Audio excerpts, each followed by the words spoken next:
Sa totoo lang po, na-shock din ako sa meme ko na yun. Bakit kasi ganun yung mukha ko noon? Kasi nakikita ko na po na emotional na po si ma'am. Tapos naguhugas ako ng pinto. Ay, ng pinto. Sorry po. Bakit hinugasan yung pinto, Shubi? Hindi.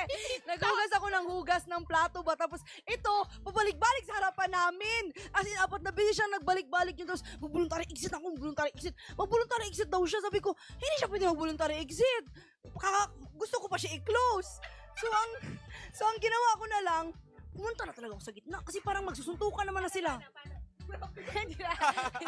Hindi naman, kasi baka heated na ba ang argument ba? So I was like, I need to Step up na talaga. Yeah. Oh. You At know, gumit na ka talaga. Yes, ako talaga, oo. Hindi ko na din alam kasi gusto ko sabihin nyo, bro.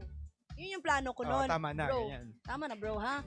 Kasi syempre siya ang leader, bon. So, ano ko na si leader. Syempre, ang leader sa loob ng bahay, dapat ni na-follow ba? Oo. Tapos, nahirap na ba? Sobrang hirap nung task na yon mga kapamilya. As in, we are not allowed to talk for 1 Oo. week. Lalo na sa inyo, kasi kararating nyo lang. Oo, lalo na sa akin, nagkatabian. Lalo na sa akin, ganun ba? Makwento Yes, of talaga. course, Daldal, ganun ba Oo. Yes, and of course, I want to get to know you guys. Nandun pa ako sa acclimate sa loob ng bahay. Acclimate! Ilang beses ko na yung ginamit ba? Kasi si Brit nagturo sa akin. Basta yun po. Tapos hindi ko na siya, nahirapan na nga ako, tapos nakita ko pang naging emotional static lang. So, parang naging malapit lang po talaga siya sa akin. Kaya gusto ko siyang, wala lang, kampihan nung time na yun. Trip niya lang daw guminda. At Actually, hindi ko maalala. Yun na nasa gitna namin siya. Ganun ka, hindi ko maalala. Gumitna pala si Shubi sa amin. Ganun yung mukha niya talaga parang anytime, huwag kang gagalaw. Ganong level talaga, no? Papanood yung